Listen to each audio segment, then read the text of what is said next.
नमस्कार, आप सभी का स्वागत है एनडीटीवी राजस्थान पर और मैं हूं आपके साथ शुभेंदु सिंह। राजस्थान में पेपर लीक की कालिक की वजह से 2012 की परीक्षा रद्द हो गई, लेकिन कई सैकड़ों परिवारों को यह फैसला बेहिसाब दर्द दे गया। और जिस तरीके से ये 2021 का ये मामला सामने आया था, उसमें परिवार वालों का आरोप है कि निर्दोषों को भी एक तराजू में ही तोल दिया गया है। कई ऐसे युवा और युवतियां दरोगा बनी थी जो गरीबी के जाल से बाहर निकले थे और परिवार वालों के सपने पूरे होने शुरू ही हुए थे, लेकिन रसूखदारों और पेपर के सौदागरों ने उम्मीदों के अंकुरित होने से पहले ही उनकी आशाओं को खत्म कर दिया। दौसा में दारोगा की खुदकुशी उसी निराशा की ओर इशारा करती है। सवाल यह है कि ऐसे लोगों का क्या होगा जो अब दोबारा परीक्षा की तैयारी करने की हालत में नहीं है या जिनकी उम्र खत्म हो गई है। निराशा के बाद से दारोगाओं को बाहर निकालने के लिए क्या कोई प्रयास किए जा रहे हैं? इन तमाम पहलुओं पर हम चर्चा करेंगे। और ये जो खुदकुशी का मामला है, इसकी वजह क्या है, इसके कारण क्या हैं और आगे इसका प्रभाव क्या होगा, इन सभी चीज़ों पर हम बात करेंगे।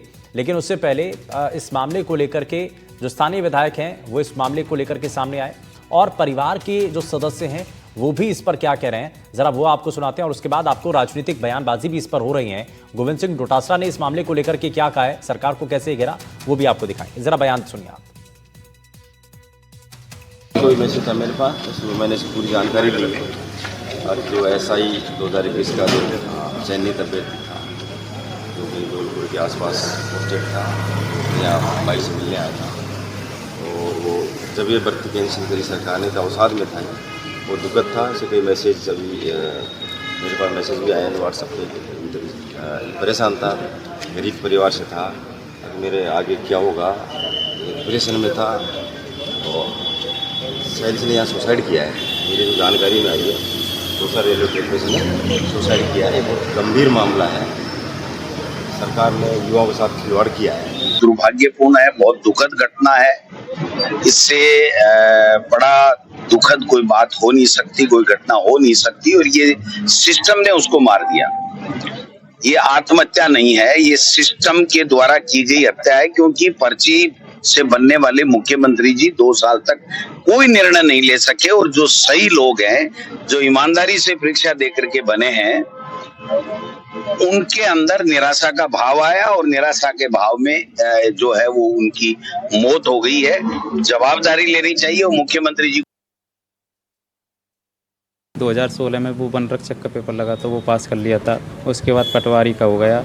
उसके बाद में ये सेकंड ग्रेड मतलब ये निकाल लिए। 2018 वाली SI वाली थी, उसमें भी इसकी 450 की रैंक थी। और उसके बाद में 2021 वाली है और इसके साथ लेक्चरर सेकंड ग्रेड इसमें हो गया था। अब 2021 वाली इसने ज्वाइनिंग कर ली थी, अभी भर्ती रद्द हो गई। उस दिन से बहुत डिप्रेशन में था। कितने भाई बहन हो? हम 6 भाई और 2 सिस्टर हैं। परिवार की स्थिति किस प्रकार? परिवार की स्थिति बहुत डाउन है। इसी के ऊपर सारा कारोबार इसी पर निर्भर था। ये बहुत तरीक़ा से सभी घर वालों ने पढ़ा, कैसे करके बेलदारी करके बड़े भाइयों ने और सभी ने इसको बहुत वहाँ से पढ़ाया था। अब इसी के ऊपर थी हमारी पूरी जिम्मेदारी थी। मैंने इसकी पूरी जानकारी ली और जो SI 2021 का जो चयनित अभ्यर्थी था जो कि धौलपुर के आसपास पोस्टेड था, यहाँ भाई से। तो परिवार के जो सदस्य हैं वो बता रहे हैं कि सारी जिम्मेदारी इन्हीं के ऊपर थी और इनके अब ना होने की वजह से इसका जो असर है वो परिवार के ऊपर भी होगा।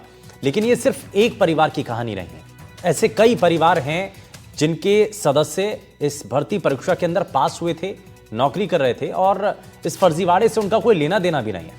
लेकिन उसके बावजूद अब उनके जीवन पर, न सिर्फ उनके अपने जीवन पर बल्कि उनके परिवार के ऊपर भी इसका काफ़ी ज़्यादा असर पड़ रहा है। आज ज़रा उन्हीं की बारे में हम बात करेंगे और ज़रा उनका दर्द भी समझेंगे, क्योंकि ये जो सुसाइड का मामला सामने आया है या जिस तरीके से ये मामला सामने आया उसको लेकर के अब कई सवाल हैं, कई दर्द की कहानियां हैं, जरा वो भी हम जानेंगे। और इसको समझने के लिए हमारे साथ खास मेहमानों का एक पैनल हमारे साथ कार्यक्रम में जुड़ चुका है। जरा सबसे पहले आपको मिलवा देते हैं उनसे। हमारे साथ वकील सिमरन बराड़ जी हमारे साथ कार्यक्रम में जुड़ गए हैं। सिमरन जी, बहुत स्वागत है आपका। आनंद वर्धन शुक्ला जी, पूर्व पुलिस अधिकारी, हमारे साथ कार्यक्रम में। सर, बहुत स्वागत है आपका। हमारे साथ यशोदा मेडिसिटी इंदिरापुरम से मनोवैज्ञानिक डॉक्टर अनु मनोचा जी कार्यक्रम में जुड़ गए हैं। अनु जी, बहुत स्वागत है आपका। और साथ ही हमारे साथ SI भर्ती के जो परीक्षार्थी हैं विकास भितूड़ी, वो भी हमारे साथ जुड़ गए हैं। विकास, बहुत स्वागत है आपका। और साथ ही वीरेंद्र शेखावत, हमारे जयपुर से संवाददाता, हमारे साथ जुड़ गए हैं और उनके साथ जो मृतक के परिवार के सदस्य हैं वो भी उनके साथ में मौजूद हैं। वो बताएंगे कि आखिर हुआ क्या, कैसे हुआ और ये जो दर्द की कहानी है जरा उसको और गहराई से जानते हैं, आप तक बताते हैं, पहुंचाते हैं वो बात। परिवार के लोग अब क्या कह रहे हैं, वीरेंद्र जरा बातचीत कीजिए, सबसे पहले उन्हीं से बातचीत कीजिए आप और बताइए कि वो क्या कह रहे हैं। बिल्कुल, देखिए शुभेंदु, मैं यहाँ पर जो राजेंद्र सेन हैं उनकी जो डेथ के बाद जो तमाम जो यहाँ पर लोग पहुँचे हुए हैं उनके साथ मौजूद हूँ और आप देखिए कि यहाँ पर उनके पिताजी और भाई हैं, वो दोनों बैठे हुए हैं, उनसे मैं बातचीत करने की कोशिश करूँगा। ये राजेंद्र के छोटे भाई हैं, क्या कुछ आप लोगों की मतलब ये जब घटना घटी आपको कब पता चला कि इस तरीके की? सबसे पहले मैं इस चैनल के माध्यम से इस राजस्थान की जनता को बताना चाहूँगा, जो आज मेरे सामने ऐसी ये दुर्घटना व्यतीत कर रहा हूँ मैं आज ये मेरे समाज के लिए नहीं है, ये सभी समाज के लिए हित में है। ये जो 800 बच्चा जो है ये फर्जी का टैग दिया गया है इनको। सबसे पहले मैं इनके बारे में यही कहना चाहूँगा, जो सरकार ने, न्यायपालिका ने, जो एसओजी ने इनको फर्जी का टैग दिया गया है। पहले तो मेरे भाई ने इसके पहले सबसे पहले उसने अपना बलिदान दिया है। मैं तो सबसे पहले यही जाऊँगा, चाहे मेरा भाई, खास मेरा भाई गुजरा है, ये तो मैं जानता हूँ, मेरी माँ जानती है और परिवार जानता है मेरा। लेकिन ये 800 बच्चों के माँ बाप, इनके साथ में क्या होगा? आज तो मेरा भाई मरा है, कल इनके साथ में ऐसी घटना हो जाती है, फिर ये किसको रोएंगे? इनका जवाबदेही कौन होगा? सबसे पहले मैं मेरी जानता हूँ, मैंने मेरे भाई को कैसे पढ़ाया, मेरे माँ बाप ने कैसे कैसे मेरे भाई को पढ़ाया है। उसने 8 नौकरी छोड़ के, और जब उसको फर्जी का टैग दिया गया लास्ट में, उसने SI की पहले 2018 के में 431 रैंक थी उसकी, तब उसने अच्छी सिलेक्शन की वजह से नहीं गया, अच्छी रैंक नहीं है। उसके 2 बार RS मेंस क्लियर है, इंटरव्यू में रह गया। उसकी वन विभाग वो क्लियर है, फर्स्ट रैंक चित्तौड़गढ़ से 2013 और या 12 में। उसके राजस्थान पुलिस पटवारी, ऐसा उसने एक भी एग्जाम नहीं छोड़ा जो उसने क्लियर नहीं किया हो। और आज उनको ये फर्जी का टैग दिया गया है और आज उनको आत्महत्या करने के लिए बेबस किया गया है उनको। उसने आत्महत्या की नहीं है, उनको हत्या करवाई गई है सरकार के द्वारा। मैं तो ये कहना चाहूँगा। मेरे साथ शुभेंदु इनके पिताजी भी हैं राजेंद्र के, उनसे भी बातचीत करूँगा, क्योंकि क्या कहेंगे, क्योंकि राजेंद्र तो चला गया, मानते हैं दुख काफ़ी ज़्यादा है। कई SI जो ट्रेनी SI हैं वो भी आपके समर्थन? हमको तो न्याय को दर्जा चाहिए साहब, इतने बोला साहब ना बोला। यहाँ पर उनके पिताजी से बोला नहीं जा रहा है, गला रुंधा हुआ है। शुभेंदु, यहाँ पे एक बार मैं फिर से उनके भाई से ही बात करूँगा। देखिए, जिस तरीके से देखा गया है कि न्यायपालिका ने अपना जो डिसीजन है वो दिया है, लेकिन सबसे बड़ी बात यह है कि आप लोगों के साथ और भी लोग आ रहे हैं। परिवार की आर्थिक स्थिति काफ़ी कमज़ोर भी थी और उसके साथ साथ जो है तमाम जो लोग हैं आपके समर्थन में। अब मैं कहना चाहूँगा कि जो हमारे घर की आर्थिक स्थिति इस टाइम ऐसी है, खाने के लिए अन्न तक नहीं है हमारे पास में। मुझे पता है, कल मेरा भाई जब गुजरा था, एक्सीडेंट ये घटना हुई थी, मैं मेरी माँ को दिखाने के लिए गया था घर। वो आया था, मैं उसको फ़ोन किया, मैंने कि मेरे को कमरे के रुपये देने। तब वो मेरे खाना आया, वो आके नहीं, वो तुरंत बैठो, रोटी बनाई, खाई भी नहीं मैं जब तक मेरी मम्मी फोन आया। भी उसी ने बनाई? हाँ, रोटी हम दोनों भाई ने बनाई थी। तुरंत मेरी माँ का फोन आया, माँ रोवे लग पड़ी, कह तू आया जल्दी, मेरे ऐसी कंडीशन है रही है। फिर मेरे भैया के बच्चे ने फ़ोन किया मेरे पास में, कहा अम्मा रो रही है। मैं तुरंत ट्रेन पकड़ के सीधो घर निकला था। उसके बाद मैंने उनको समझाया करे, फिर मैं मम्मी को दिखा के लेकर आया था भरतपुर। उसके बाद में फिर मैंने गेहूं आए 3 दिन से चावल खा के गुजार कर रहे। अच्छा वीरेंद्र, कंडीशन खराब है हमारी इस टाइम, थोड़ा परिवार के लिए घर नहीं। के लोगों से जरा जानिए कि भर्ती को रद्द करने का जो फैसला जो सिंगल बेंच ने दिया था, डबल बेंच में आकर के उस पर रोक लगा दी गई थी। तो अभी तो यथास्थिति बनी हुई थी, तो ऐसी कोई बात तो थी नहीं कि भाई रद्द ही कर दी गई है, तो उसके बाद क्यों? मैं 2018 से पढ़ाई बिल्कुल। देखिए शुभेंदु, मैं इनसे ये भी सवाल करूंगा कि जिस तरीके से देखा गया है कि सिंगल बेंच ने तो अपना डिसीजन है वो दे दिया, लेकिन एक उम्मीद थी कि भी पूरी तरीके से रद्द ने भी रोक लगा दी थी, तो उसके बावजूद फिर इस तरीके का स्टेप उठाना। मैं इसके बारे में कहना चाहूँगा, चलो सिंगल बेंच ने इनके विपरीत दिया फैसला, लेकिन जैसे ये DP में गए तो उन्होंने इस पर रोक लगाई। लेकिन जो इसको मानसिक रूप से प्रताड़ित किया जा रहा है, इन पर फर्जी का टैग लगाया है, इन जीवन भर नहीं भूल सकते। मेरा भाई एक दिन मेरे से बोल भी रहा था, अगर ये कैंसिल नहीं होती है तो मैं तैयारी फिर भी करूंगा, मैं इसको छोड़ के नहीं और नौकरी जाऊंगा, इस पर जिंदगी भर को कलंक लग गया मेरे पे। लेकिन ऐसी क्या वजह रही कि वो सुसाइड कर ली? अब सबसे पहले तो से कुछ बातचीत हुई होगी? नहीं, मेरी उससे ऐसी कोई बातचीत नहीं हुई। अभी मैंने बुलाया था, मैं बात करता था, मेरी मम्मी फोन आ गो, इतनी कोई। मम्मी को पता है आपकी कि अभी मम्मी तो पूरी बात छिपा रहा है, मम्मी को पता पड़ जाए कि ऐसी घटना है। अभी तो हमने ये कह रखी है कि आईसीयू में भर्ती है बस। नहीं अगर बताया उनको कि उनके साथ ये घटना नहीं नहीं ऐसे नहीं बताया मैंने कि एक्सीडेंट हो गया है उसका, मैंने को आईसीयू में भर्ती है बस इतना। अगर ऐसे ही में बता देते तब तक मेरी मम्मी भी खत्म होने का। आज 70 साल की उम्र है मेरी मम्मी की, ये पिताजी बैठे हैं पास में ही, इनकी उम्र तुम आंखों से देख सकते हो। ये वीरेंद्र, हम इसीलिए हमने इन्होंने सबसे मेहनत पहले गौशाला जानने की में कोशिश की है गोबर डाल कि परिवार के लोग आखिर इस पर क्या कह रहे हैं, क्योंकि ये बहुत बड़ी बात है और इसको लेकर के हम पहले भी चर्चा करते रहे हैं कि भाई जो चयनित परीक्षार्थी हैं उनके ऊपर क्या रहेगा। इसको जरा समझते हैं और जरा बारीकी से जरा जानते हैं। परिवार के लोगों की हमने बातों को सुना है। खैर बहुत शुक्रिया वीरेंद्र, आप जुड़े हमारे साथ, आपने परिवार के लोगों से भी जानकारी ली है, बातचीत आपने की, बहुत शुक्रिया आपका। लेकिन अब जरा आप जो हमारे साथ पैनल में हमारे जो खास मेहमान हैं उनके जरा जल्दी से रुक कर लेते हैं। आनंद वर्धन शुक्ला जी हमारे साथ हैं। आनंद सर, हम इससे पहले भी चर्चा करते रहे कि भाई इतना बड़ी गड़बड़ियां उसमें सामने आई थी, लेकिन जांच के अंदर भी जब सामने आया तो एक पहलू ये था कि भाई जितनी गड़बड़ियां थी वो तो सब इतर कर दी गई थी, लेकिन अब उनका क्या, अगर इस भर्ती को रद्द कर दिया जाता है तो जो चयनित अभ्यर्थी हैं या जो सही तरीके से जिन्होंने परीक्षा पास की उनका क्या होगा। और ऐसा इसका देखिए पहली जो तस्वीर है वो सामने आ चुकी है। हाँ, ये बहुत ही दर्दनाक है। सबसे पहले तो मुझे बहुत दुख है कि ऐसा कोई कदम किसी ने उठाया। जैसा कि आपने खुद ने ही बताया कि हाई कोर्ट की सिंगल बेंच ने जो फैसला किया उसको डबल बेंच ने स्टे कर दिया, तो अभी तो स्टेटस को की स्थिति थी। लेकिन सबसे बड़ी बात है कि इस पर निर्णय लेने में इतना वक्त क्यों लगा, इसका ये परिणाम सामने आ रहा है। अब जो बच्चे बिल्कुल जेन्युइन हैं, जिन्होंने अच्छे से तैयारी करके परीक्षा दी है, उनको सदमा लगना लाजमी है, जरूरी है कि सदमा लगेगा। लेकिन हमारे पास पूरी व्यवस्था में इस तरह का कोई मीटर नहीं है जो जांच सके कि 150 लोग तो नकल करके पेपर खरीद के पास हुए हैं, 400 लोग जेन्युइन पास हुए, ऐसा कोई हमारे पास मापदंड नहीं है। तो किसी भी तरह करके गवर्नमेंट को इतना तो करना चाहिए कि जो लोग पुरानी सर्विसेज में थे, जिनको लियन दिया जा सकता है और जो मान के चल रहे हैं कि वो जेन्युइन थे, तो उनको वापस सेवा में लिया जा सकता है। इसी तरह से जिनको ओवर एज हो गए हैं इस परीक्षा के कारण, उनको एज में रिलैक्सेशन का आई थिंक हाई कोर्ट ने पहले ही ऑर्डर दे दिया है। अभी स्टेटस को मेंटेन है, लेकिन इतना जरूर है कि बहुत ही मास स्केल पे, बहुत बड़े स्केल पे पेपर बांटे और मतलब बेचे गए हैं, नकलें हुई हैं, इम्पर्सोनेशन हुआ है। तो परीक्षा को जेन्युइन बताना तो मैं समझता हूं असंभव है। आपके खुद के जो मंत्री हैं उन्होंने, जो विपक्षी नेता हैं उन्होंने, बाकी सारे लोगों ने ये बात कही कि इसमें फर्जीवाड़ा है। लेकिन अब ये जो जैसा कदम अब जो नहीं बताया आनंद सर, लेकिन जो अभी चीजें हो रही हैं, क्या इसमें एक ही कारण है कि भाई इसमें निर्णय लेने में काफी देरी करती है, वो देरी असल में कारण सबसे बड़ी बात यह है कि जो निर्णय आप 2 साल पहले ले सकते थे, लिंगर ऑन करके कमेटी बना के, एटीएस ने, एसओजी ने कह दिया कि कैंसिल करिए, कमेटी ने आपकी कह दिया कैंसिल करिए, तो इतना विलंब क्यों, किस लिए? इसी से फ्रस्ट्रेशन बढ़ता है। ठीक है कि वो बंदा 2 साल नौकरी कर रहा है, 2.5 साल नौकरी कर रहा है, अगर 4 महीने में आपने फैसला कर दिया, 6 महीने में कर दिया, वो अगली तैयारी करेगा। लेकिन इसमें 5 साल से ज्यादा का समय बीत गया, सालों साल बीत गए, तो इसलिए ज्यादा परेशानी हुई है। मैं इसमें जरा विकास भी हमारे साथ है। विकास यार देखिए, आप ये चीज तो साफ है, एक तरफ वो मांग है कि भाई ये रद्द होनी चाहिए, लेकिन दूसरी तरफ वो लोग भी हैं भाई जो बड़ी ईमानदारी के साथ इस परीक्षा में आए थे और उन्होंने इस परीक्षा को पास किया था।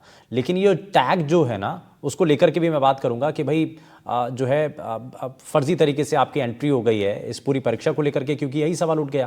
तो वो जो टैग है उसको लेकर के बात करूंगा, लेकिन देरी होना ये सबसे बड़ा कारण है। अगर शायद पहले स्टैंड ले लिया जाता, समय पर लिया जाता, तो चीजें अलग होती।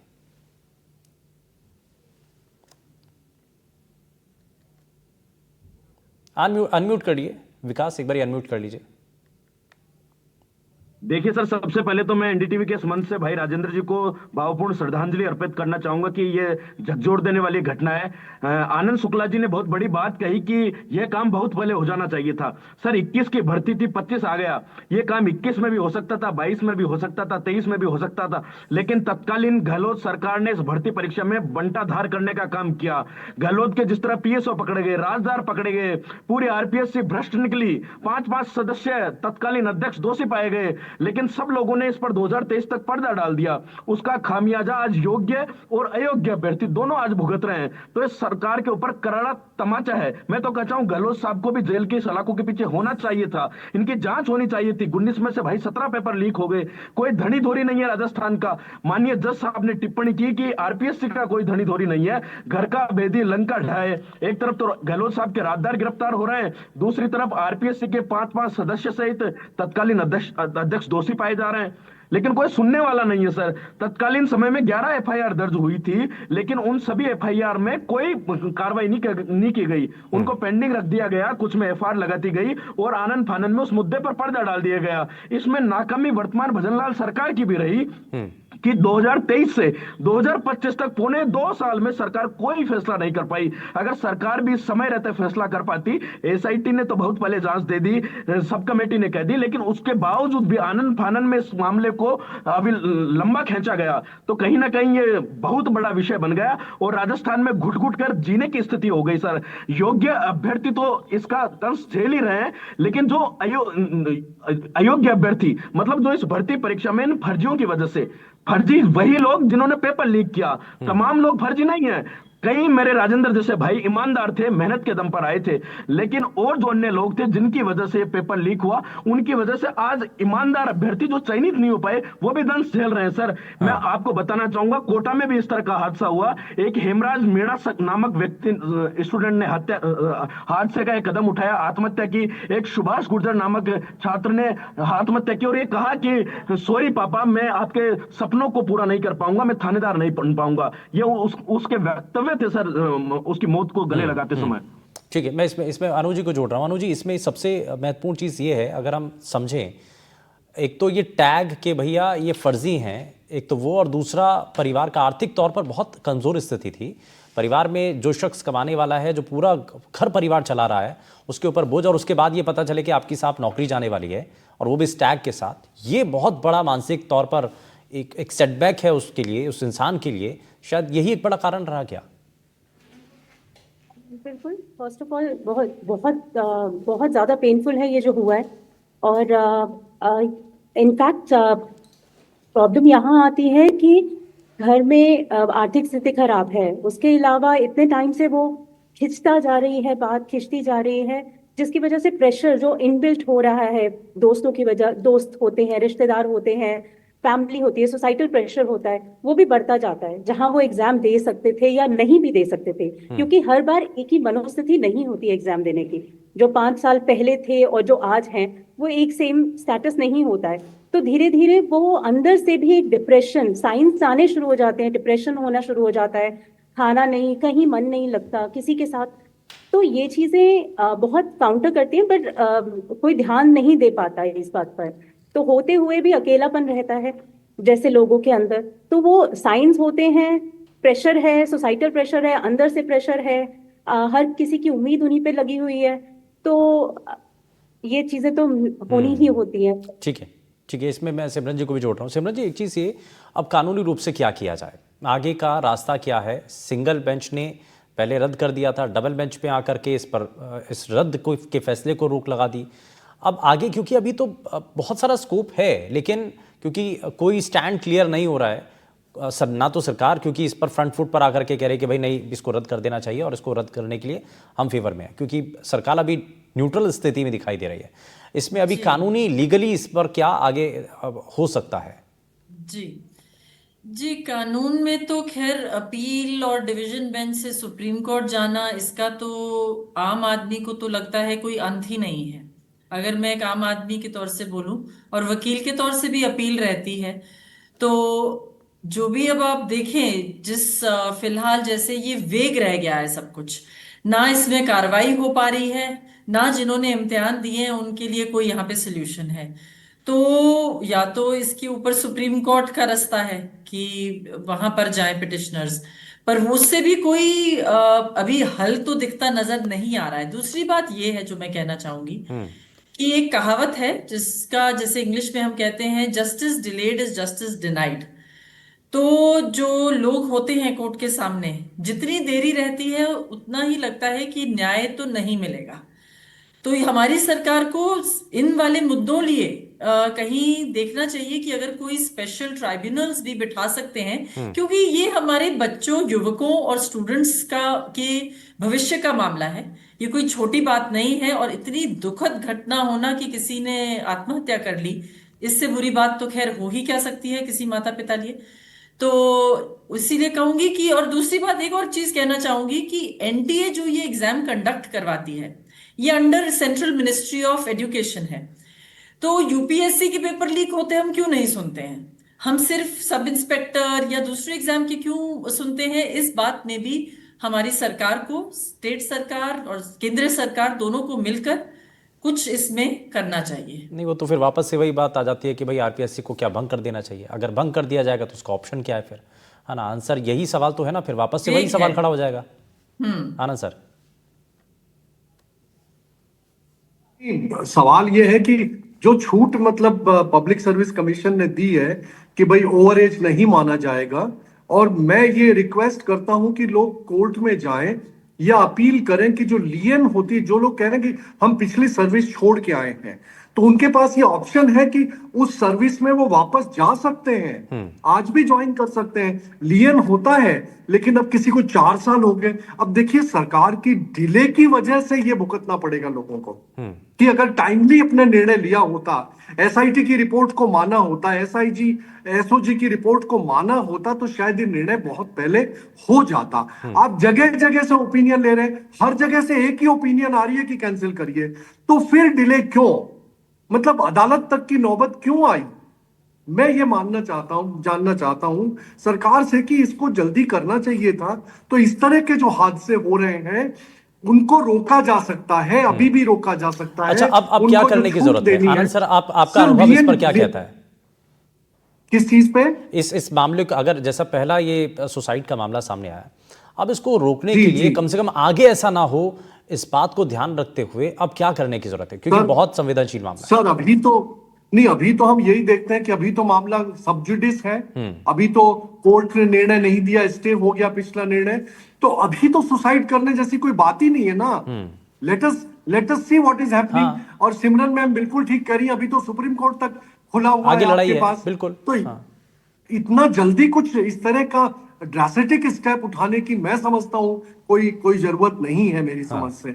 This is what I want to say. इसलिए क्योंकि अभी ऐसा तो है नहीं कि क्योंकि रद्द का जो फैसला था सिंगल बेंच का, वो डबल बेंच में आकर के उस पर रोक लगा दी गई है। वो तो रुक गया ना, अभी तो उस पे स्टे है ना। हाँ, और इसीलिए आगे अभी बहुत लंबी लड़ाई भी है। और दूसरा ये भी है कि भाई अभी रद्द करने वाला जैसा अभी कुछ खास नहीं सामने आया है, इसलिए आगे जो है वो कुछ भी हो सकता है। खैर, बहुत शुक्रिया। अभी भी अरेस्ट हो रही है सर, अभी भी अरेस्ट हो रही है, अभी भी गिरफ्तारियां हो रही है। थोड़े दिनों पहले डबल बेंच में आकर के इसी को आधार बताया गया कि भाई जांच तो अभी चल ही रही है, जांच अभी पूरी भी नहीं हुई है। तो खैर, अब बहुत शुक्रिया सभी खास मेहमानों का कार्यक्रम में शामिल होने के लिए, अपना कीमती समय देने के लिए यहाँ। लेकिन जिस तरीके से ये दर्द सामने आ रहा है, उसकी एक एक तस्वीरें हम आपको दिखाएं। यार, रुकने एक छोटे से ब्रेक के लिए आप कहीं मत जाइएगा, बने रहिए एनडीटीवी राजस्थान के साथ। नमस्कार।